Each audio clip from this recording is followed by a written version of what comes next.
Another edition of Riding Home. Dean Legge, Ryan Curley. We're getting ready for the 2023 season. So much about 2024.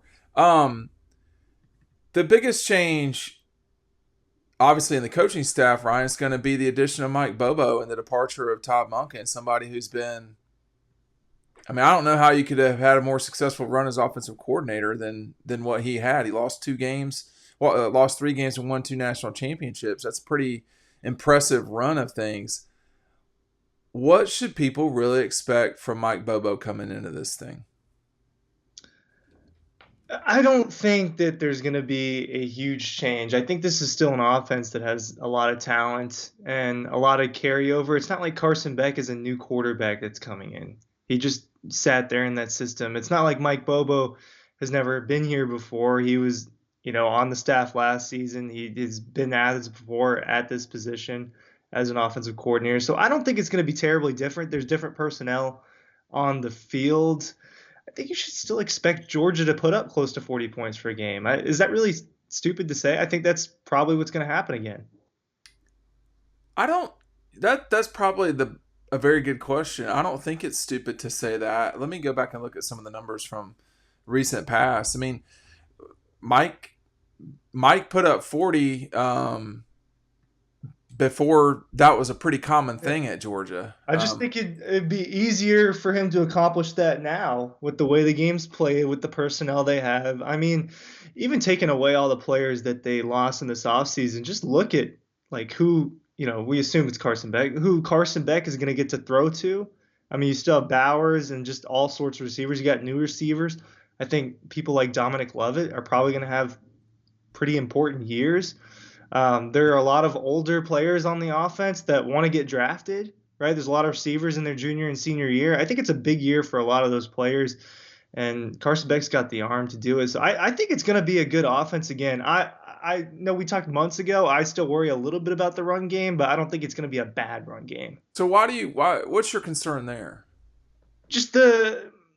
I just don't think it's as talented as a room as they've had in the past. Now, I mean, they do have good players. I think Branson Robinson has the most star potential out of the guys probably in that group. But Kendall Milton is kind of your supposed lead running back, hasn't stayed on the field a lot his entire career. You don't want that out of your number one guy.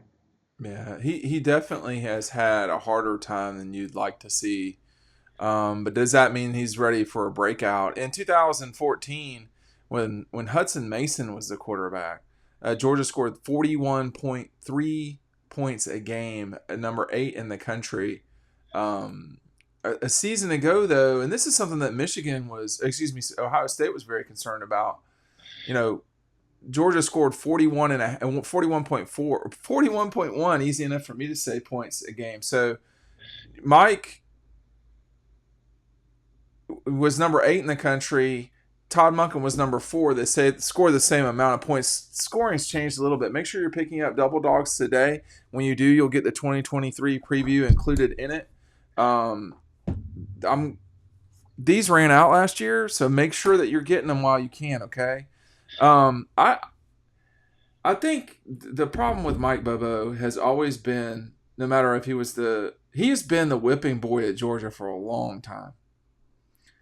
I'm telling you, man. I mean, I am old enough to remember. I witnessed it with my eyes. People were very frustrated with him as the quarterback in 96 for sure.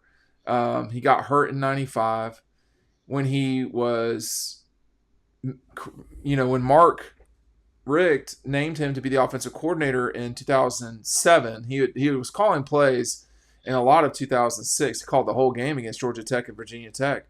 I don't know why he became such a punching bag, but he was. Georgia's offense was a lot better under Mike Bobo than it was under Mark Richt. It became more vertical. It was more explosive. I think the challenge here, though, if we're going to be allowed to be nuanced, is, Todd Monken's offense was so good, and Stetson was really the perfect quarterback for that. Things are going to change. The question is, are they going to continue to score? Alabama has scored consistently ever since Jalen got there. And they basically changed their offense, Ryan. It wasn't about defense as much anymore. And it hasn't been for a long time. That's hurt them in terms of national championships. It's not hurt them in terms of scoring, though. Which player did you since who got there? Since excuse me, since Jalen Hurt when Jalen Hurts arrived at Alabama, everything changed for Nick. And when you go back and look, they won the national championship in 15, and they scored a lot of points. I'm trying to look here just as we go. They were the number 30 scoring offense in Alabama in Kirby's final season. That was 35 points a game. There's nothing wrong with 35 points a game. The challenge though at Alabama was, a season later they moved it up to 16, scoring 38.8 points a game. In 17, when they beat Georgia, now I think they went backwards. Well, they were about the same, 15th in the country, 37.1.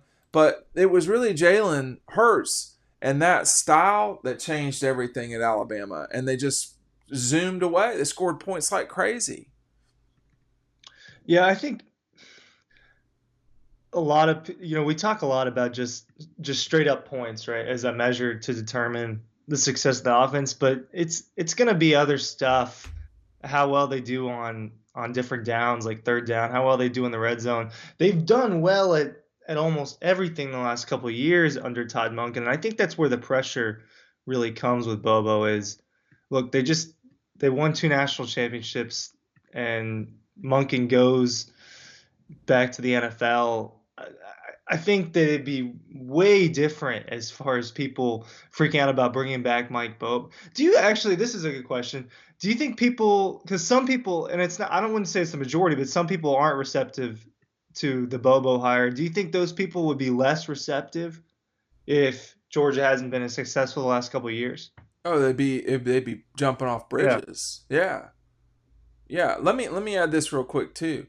In 22, 21, 2019, and 18, the last 5 national champions, every single one of those teams, Ryan, their offense was a top 10 scoring offense. That just wasn't the case back in the day. The 17 season was odd because you had 2 defensive minded teams in Georgia and Alabama that season, playing for it all. But it's, you know, and even to some degree, Clemson was not. Clemson won the national championships because of their defense, to be honest with you. I mean, as good as Trevor was and as good as Deshaun Watson, when their defense went backwards, that's when they started not winning national championships. Because I know people in Clemson forget this, but Trevor Lawrence only won 1 national championship while he was there. And the reason why they didn't win it after a while was they started going backwards on defense. Just what it was. So, but when you look at these numbers, Mike, when Mike was last an offensive coordinator at Georgia, now he's been an offensive coordinator since, but when he was last an offensive coordinator at Georgia, the top 10 teams, they scored 38 points or more. Last season, the top 10 teams, they all scored 38 points or more. So it's not really changed a ton. Scoring, frankly, Ryan, has regressed slightly in college football from the days of Alabama and LSU going back to back with Mac Jones and Joe Burrow. I mean, those offenses were prolific. But I think if they don't win the national championship while Mike is an offensive coordinator, people will come for Mike. It's just what it is. Yeah, that's not even. I don't think that's even completely his fault. I think there's a different standard at Georgia now than there was 5 years ago. No Right? question. I mean, it's a different standard. I think I don't see him having a bad year. I don't see this offense just not being good. This doesn't.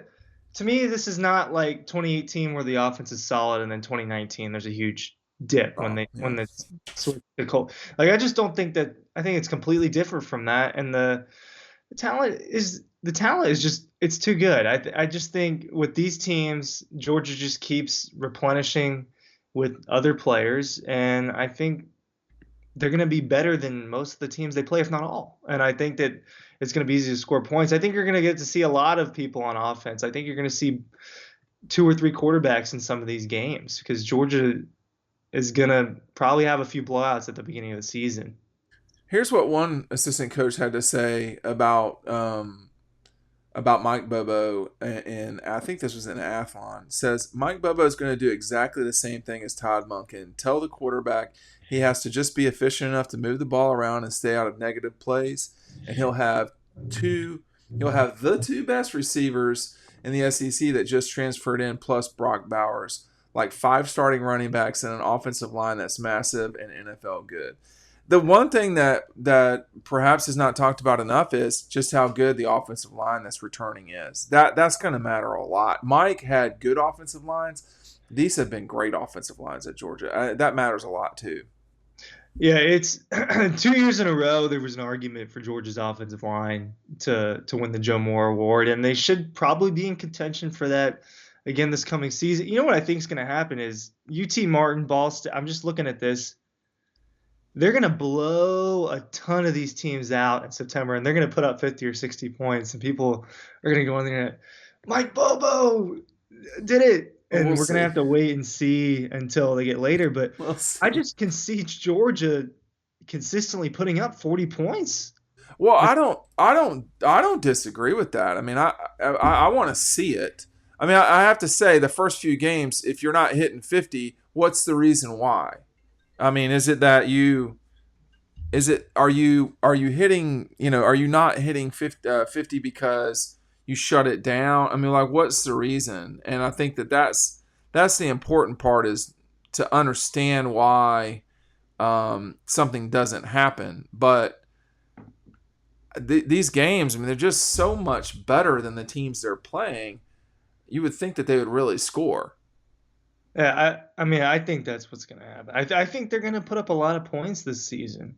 It's, Well, I mean, it's something that's talked about a lot, but this schedule is favorable for them. no, It's just there's no doubt about that. it's a Part of that, favorable schedule, and when you have an opportunity like this, I mean, Georgia's looking at a potential 12-0 season again. I think an offense that has the potential to average over 40 points per game if we're being realistic. but part of the reason why what you just said is true, it being favorable, is because of just how good this season is. We'll catch you on the next. This team is. We'll catch you on the next video.